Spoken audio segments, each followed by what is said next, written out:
Hello dears, आज हम फिर से हाजिर हैं आपके सामने। मेरा नाम है अंकित कटारा और आज हम लेने वाले हैं डी फार्म फर्स्ट ईयर की क्लास, जो कि चैप्टर हमारा स्टार्ट होने वाला है नया।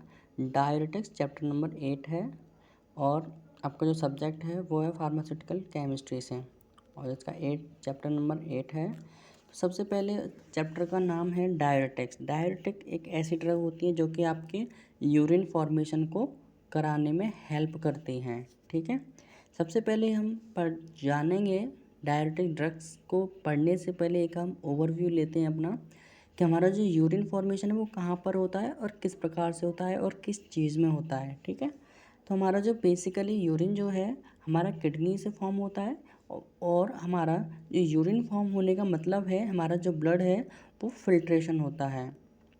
जो भी वेस्ट होता है उसे आप यूरिन कहते हैं।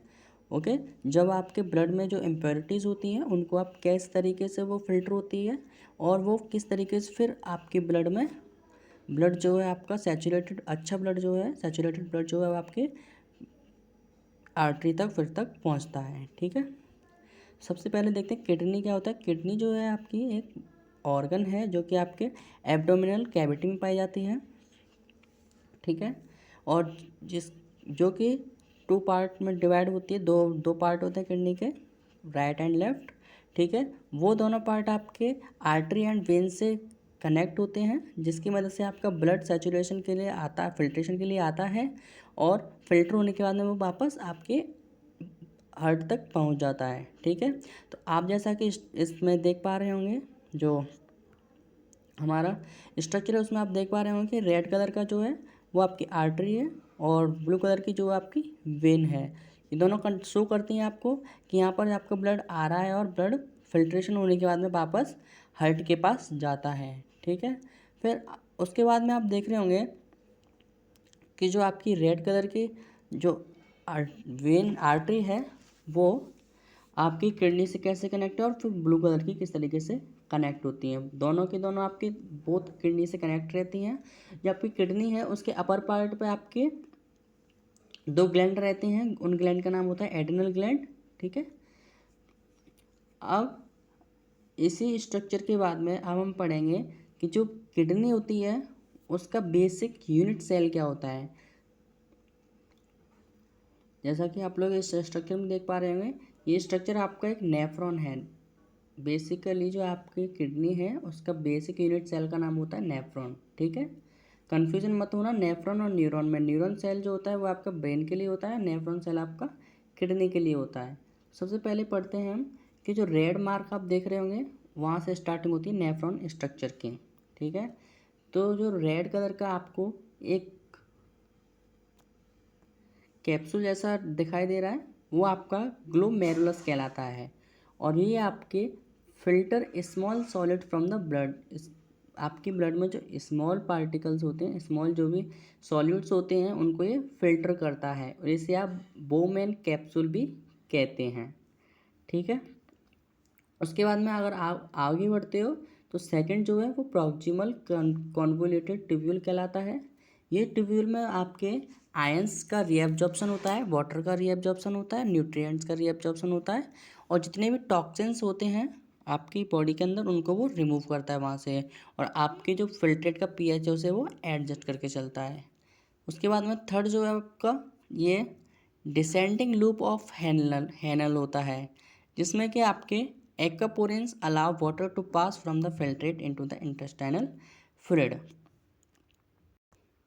जो भी इंटरस्टिशियल फ्लूइड होता है वो इससे फिल्ट्रेट होता है। Next fourth ascending loop. Ascending descending I think सभी को गॉट इट होगा क्या होता है। ठीक है, फिर आपका आता है असेंडिंग लूप हैनल, जिसमें कि आपका सोडियम और क्लोरीन दोनों आपकी रीएब्जॉर्प्शन होता है, और उनका इंटरस्टाइटियल फ्लूइड वहाँ से फिल्ट्रेट होता है। फिर उसके बाद में आता है डिस्टल ट्यूब्यूल। डिस्टल ट्यूब्यूल आपका सबसे अपर है जो 5th नंबर पर आपको दिखाई दे रहा होगा। Selectively secretes and absorbs different ions to maintain blood pH and electrolyte balance. यहाँ से आपका जो ब्लड का जो पीएच होता है वो मेंटेन होता है, और आपकी ब्लड में जो इलेक्ट्रोलाइट्स होने चाहिए जिनकी ज़रूरत होती है उनको वो बैलेंस करके चलता है। 6th पोजीशन पर आता है आपका कलेक्टिंग डक्ट। यहाँ तक आपका एब्जॉर्प्शन एंड सिक्रीशन हो रहा था। अब उसके बाद में आप 6 पोजीशन में देखते हैं, यहाँ से कलेक्ट होता है डक्ट आपका, वो होता है reabsorb solutes and water from the filtrate. जितना भी आपका फिल्ट्रेट हो चुका है वहाँ से वो रीएब्जॉर्ब होता है, ठीक है। और वहाँ से सब कुछ आपका लास्ट में कलेक्टिंग डक्ट हो जाता है, जहाँ से कि आपका जो भी फिल्ट्रेशन आपकी बॉडी के बाहर निकालना है वो वहाँ से इजेक्ट आउट हो जाता है। एक और स्ट्रक्चर है जिसे आप अच्छी तरीके से देख सकते हो कि आपको जो स्ट्रक्चर दिखाई दे रहा होगा, ठीक है, जो आप रेड कलर की कैपिलरीज देख रहे हो, ब्लड कैपिलरीज, वो यहाँ से आपकी एंटर हो जाती हैं आपके नेफ्रॉन स्ट्रक्चर में। एक्चुअली में आपका जो ब्लड कैपिलरीज होती हैं वो होल नेफ्रॉन स्ट्रक्चर के ऊपर बाइंड अप होती हैं, जिसकी वजह से जहाँ से अगर उसमें रीएब्जॉर्प्शन होना होता है आयंस का, वहाँ तक रीएब्जॉर्प्शन होता है, और जहाँ से फिल्ट्रेशन होना होता है वहाँ से वो फिल्ट्रेट होता है, ठीक है। इसी वजह से आपकी जो पूरा नेफ्रॉन स्ट्रक्चर है उसके ऊपर वो एक तरीके से बाइंड अप रहती हैं। तो स्टार्टिंग कहाँ से होती है उसकी? ग्लोमेरुलस से। जो ग्लोमेरुलर होता है वो आपका स्टार्टिंग पॉइंट होता है, जहाँ से आपकी कैपिलरी एंट्री करती है और यहीं से आपकी कैपिलरी एक्सट्रीट आउट होती है। आप दो वर्ड दिखाई दे रहे होंगे आपको, afferent arteriole and efferent arteriole. Afferent का मतलब होता है आपकी किडनी का एंटर होना, और ईफ्रेंट का मतलब होता है आपकी किडनी के अंदर से जो ब्लड कैपिलरी है उसका निकलना, बाहर निकलना, ठीक है। फिर उसके बाद में आपका सबसे पहले आता है डिसेंडिंग लूप, सॉरी, उसके बाद जो ग्लोमेरुलस होता है वो आपका कैप्सूल फॉर्म में होता है, वो वहाँ से बंद हो जाता है, जितने भी सॉलिड पार्टिकल होते हैं वहाँ से वो आपके वहाँ से फिल्ट्रेट होते हैं। इस पूरे उस पार्ट का वुमेन कैप्सूल भी कहते हैं। नेक्स्ट है आपका प्रॉक्सिमल कॉन्वोल्यूटेड ट्यूब्यूल, जिसे कि आप reabsorption of water ions and all organic nutrients, यहाँ से आपके जितने भी वाटर है, आयंस हैं और जितनी भी ऑर्गेनिक न्यूट्रिएंट्स हैं वो यहाँ से फिल्ट्रेट होते हैं और रीएब्जॉर्प्शन होता है उसका। फिर उसके बाद में जब ये लूप आपका नीचे की तरफ आता है तो उसे आप डिसेंडिंग लूप ऑफ हेनल कहते हैं, और जब यही लूप अगर आपकी अपर साइड में आता है तो आप असेंडिंग ऑफ लूप कहते हैं।